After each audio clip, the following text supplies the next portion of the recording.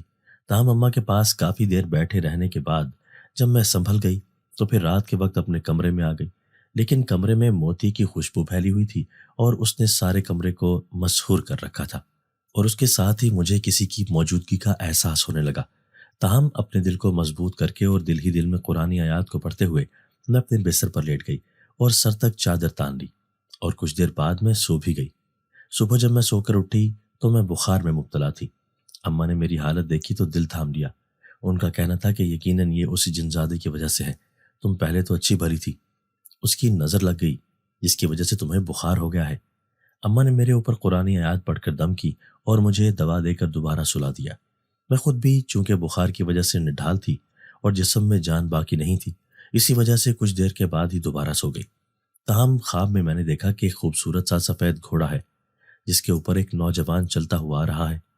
میں وہاں پر ایک جگہ پر بیٹھی ہوئی تھی اور اداس نظروں سے ایسے دیکھ رہی تھی جیسے کسی انتظار میں ہوں، اور پھر جیسے ہی وہ نوجوان آیا تو میں ایک دم اٹھ کر کھڑی ہوئی اور خوشی سے چہکتے ہوئے چہرے کے ساتھ ہاتھ ہلاتے ہوئے اسے مخاطب کیا۔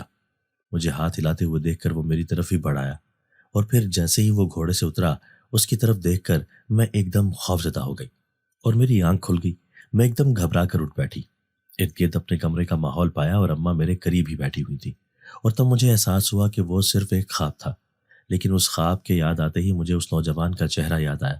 جب وہ گھوڑے سے اترا تھا تو وہ وہی جوان چہرہ تھا جو اس جنزادے کا تھا، اور اسی بات نے مجھے خوفزدہ کر دیا تھا۔ اور اب بھی اس خواب کے یاد آتے ہی میرے رونگٹے کھڑے ہو گئے تھے۔ بخار کی حالت سے نکلنے میں مجھے 2 دن لگ گئے تھے، اور اب آج میری طبیعت کافی بہتر تھی۔ میں پہلے سے کافی کمزور اور نڈھال ہو چکی تھی۔ ان 2 دنوں کے بخار نے میری جان نچوڑ دی تھی، اور آج جیسے ہی میری طبیعت سنبھلی تھی تو اماں نے مجھے کہا کہ جا کر سعدیہ باجی سے مل لو اور انہیں ساری بات بتاؤ۔ میں نے سر ہلا دیا اور فوراً چادر لے کر سعدیہ باجی کے گھر چلی گئی۔ سعدیہ باجی تو مجھے دیکھ کر حیران ہی رہ گئی اور کہنے لگی، زہرا تمہاری طبیعت تو ٹھیک ہے نا؟ کیا ہوا ہے تمہیں؟ رنگ دیکھو کتنا پیلا پڑا ہوا ہے اور چہرہ بھی بہت کمزور ہو گیا ہے۔ سعدیہ باجی نے مجھ سے پوچھا تو میں نے پھیکی سی مسکراہٹ ہنستے ہوئے انہیں کہا، باجی میری طبیعت کچھ ٹھیک نہیں، کافی دنوں سے بخار نے میری حالت خراب کی ہوئی ہے۔ آج جیسے ہی کچھ طبیعت سنبھلی ہے تو آپ کے پاس چلی آئی ہوں۔ میں نے سعدیہ باجی سے کہا تو وہ کہنے لگی، اچھا کیا تم نے کہ تم آ گئیں، لیکن اگر مجھے معلوم ہوتا کہ تمہاری طبیعت ٹھیک نہیں ہے تو میں خود تمہارے پاس چکر لگا لیتی۔ سعدیہ باجی نے محبت سے کہا اور پھر اٹھ کر چائے بنانے کے لیے چلی گئی، جبکہ میں نے انہیں منع بھی کیا، لیکن وہ کہنے لگی کہ نہیں تمہاری طبیعت بھی ٹھیک نہیں ہے تو دونوں مل کر چائے پیتے ہیں۔ چائے پینے کے دوران ہی میں نے سعدیہ باجی سے جھجکتے ہوئے کہا، باجی میں آپ سے ایک کام آئی ہوں، اماں نے آپ کے پاس بھیجا ہے۔ میں نے سعدیہ باجی سے کہا تو وہ میری طرف متوجہ ہو کر کہنے لگی، کہو کیا بات ہے؟ اور پھر میں نے سعدیہ باجی کو ساری بات کے بارے میں بتا دیا۔ میری بات سن کر وہ بے حد حیران ہوئی اور کہنے لگی، زہرا یہ تو بہت عجیب بات ہے، لیکن تم فکر مت کرو، میں مولوی صاحب سے ذکر کروں گی اور تمہیں اس کا کوئی حل بتاؤں گی، تم پریشان مت ہو۔ سعدیہ باجی نے مجھے تسلی دیتے ہوئے کہا تو میں نے ان سے کہا، باجی اب آپ کا ہی آسرا ہے، میں بڑی امید سے آپ کے پاس آئی ہوں۔ میں نے سعدیہ باجی سے کہا تو وہ سر ہلا کر کہنے لگی کہ تم بالکل بے فکر ہو جاؤ، میں ضرور مولوی صاحب سے بات کروں گی اور وہ تمہارے لیے ضرور کوشش کریں گے۔ سعدیہ باجی نے مجھے بڑی تسلی دے کر وہاں سے رخصت کیا اور میں بہت مطمئن سی ہو کر گھر چلی آئی۔ اماں کو آ کر جب بتایا تو اماں بھی مطمئن ہو گئی اور کہنے لگی کہ مجھے یقین ہے وہ دونوں میاں بیوی کوئی حل کر لیں گے۔ تاہم میں اس وقت بہت تھک چکی تھی، بخار کی وجہ سے میری جان نڈھال تھی اور ابھی بھی کمزوری باقی تھی، اسی لیے چپ چاپ آ کر اپنے کمرے میں لیٹ گئی۔ لیکن کمرے میں داخل ہوتے ہی پھر سے ایک عجیب سا احساس ہوا، ایسا لگ رہا تھا جیسے کمرے میں کوئی موجود ہے۔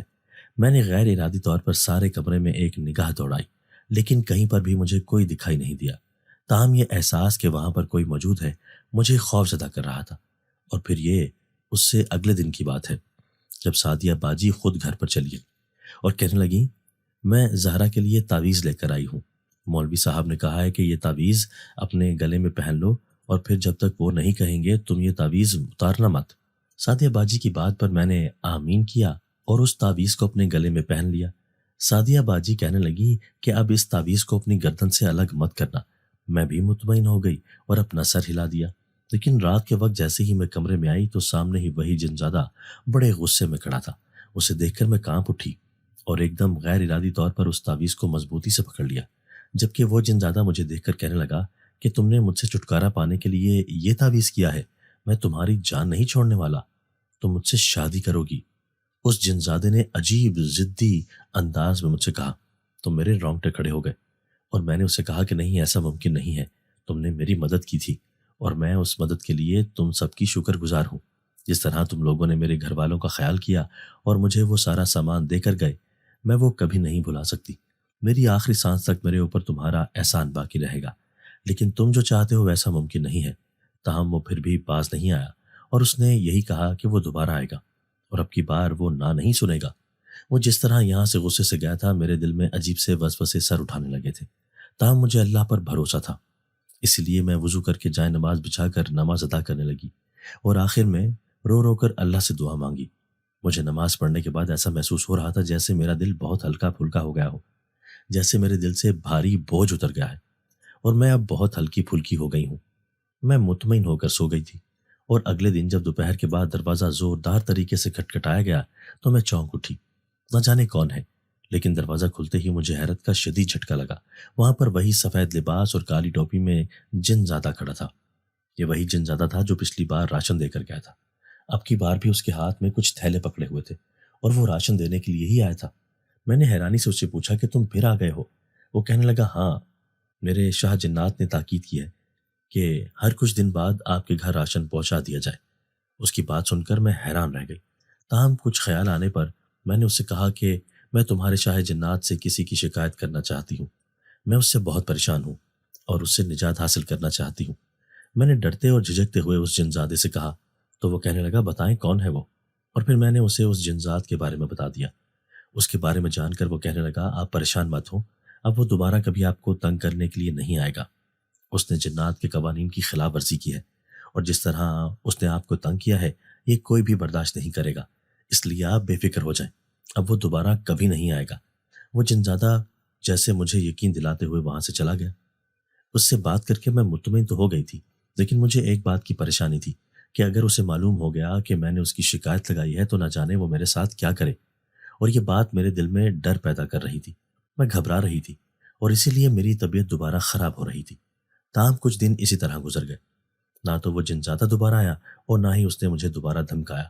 میں مطمئن ہوتی جا رہی تھی اور پہلے کی طرح میں خوش رہنے لگی تھی، کیونکہ مجھے یقین ہو گیا تھا کہ اب دوبارہ وہ کبھی نہیں آئے گا اور مولوی صاحب کا تعویذ اثر کر گیا ہے۔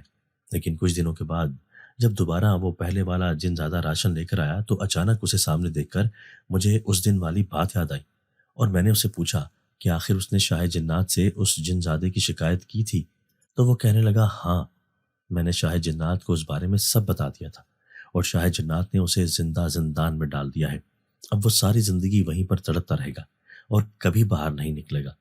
اس سے پہلے بھی اس کی کافی شکایتیں مل چکی ہیں جس کی بدولت انہوں نے یہ فیصلہ لیا ہے، حالانکہ وہ پہلے اسے کئی بار معاف کر چکے ہیں اور اسے سمجھا چکے ہیں، لیکن اب کی بار انہوں نے معاف نہیں کیا اور اسے زندان میں ڈال دیا ہے۔ اب وہ کبھی باہر نہیں آئے گا۔ اس جنزادے کی بات سن کر میرے دل پر جیسے ملال سا اتر آیا۔ مجھے تھوڑی شرمندگی سی ہوئی کہ میں نے غلط کیا، لیکن پھر جب یہ سوچ آئی کہ وہ میری زندگی اجیرن کر رہا تھا تو میں بھی چپ ہو گئی۔ تاہم اب ایک بات کا تو یقین ہو گیا تھا کہ وہ جنزادہ دوبارہ کبھی میری زندگی میں نہیں آئے گا، اور اس لیے میں مطمئن ہو گئی۔ اب کی بار تھیلے پکڑ کر جب میں اندر آئی تو اماں نے میرے مطمئن انداز کو دیکھ کر مجھ سے پوچھا کیا ہوا، تم اتنی خوش کیوں دکھائی دے رہی ہو؟ اور پھر میں نے ہنستے ہوئے اماں کو ساری بات بتا دی۔ اماں تعصب سے سر ہلانے لگی اور کہنے لگی ان جنات نے تمہاری بہت مدد کی ہے اور تمہاری مشکلات آسان کی ہیں، وہ سب بہت اچھے تھے، لیکن نہ جانے اس پر کیسے شیطان اثر کر گیا کہ وہ اس کے بہکاوے میں آ گیا۔ اللہ اس کے لیے آسانیاں کرے۔ اماں نے اس کے لیے دعا کرتے ہوئے کہا مجھے خود بھی اس کا افسوس تھا، لیکن کیا کر سکتی تھی، اپنی زندگی سکون سے گزارتی یا پھر اسے اس کی زندگی جینے دیتی اور اس کی ضد پوری کرتی۔ اس جنزادے کی طرف سے میں بہت مطمئن ہو گئی تھی اور اب مجھے گھر کے راشن کی طرف سے بھی کوئی پریشانی نہیں تھی۔ جنات کی طرف سے باقاعدہ ہر چیز مل جاتی تھی، جس کی وجہ سے میرے بہن بھائی اور میں پیٹ بھر کر کھا لیتے تھے۔ گھر میں پہلے کا راشن موجود ہوتا تھا جب بعد میں اور آ جاتا تھا، جنات نے جس طریقے سے ہماری مدد کی تھی اور بغیر کسی غرض و لالچ کے انہوں نے ہمارا ساتھ دیا تھا، میں سوچ بھی نہیں سکتی تھی کہ وہ اتنے اچھے ہو سکتے ہیں۔ جب ان حالات میں ہم فاقے کر رہے تھے، ہمارے رشتہ داروں نے ہم سے منہ تک موڑ لیا تھا، ان حالات میں جنات نے ہمارا ساتھ دیا اور ہمیں گھر بیٹھے ہر چیز مہیا کی۔ میں اپنی ہر سانس کے ساتھ ان کا شکریہ ادا کرتی، اور جب بھی وہ راشن لے کر آتا تو میں اسے اتنی ممنون نظروں سے دیکھتی تھی۔ وہ اکثر مجھے کہتا کہ آپ مجھے اتنا شرمندہ مت کیا کریں، میں صرف اپنا کام کرتا ہوں، جبکہ آپ کے شکریہ کے حقدار کوئی اور ہے۔ لیکن میرے پاس تو وہی آتا تھا اور وہی سامان دے کر جاتا تھا، میں نے تو اسی کا شکریہ ادا کرنا تھا۔ وقت اسی طرح گزر رہا تھا اور اب اس بات کو 5 سال ہو چکے تھے۔ اماں نے اب جنات کی مدد سے ہی گھر پر ایک سلائی سینٹر کھول لیا تھا اور وہاں پر وہ بوتیک کا کام کرنے لگی۔ اماں کا کام خوب چل نکلا تھا۔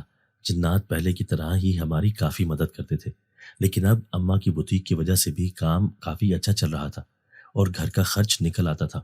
اماں آج کل میری شادی کے بارے میں غور و فکر کر رہی تھی اور کوئی مناسب رشتہ ڈھونڈ رہی تھی۔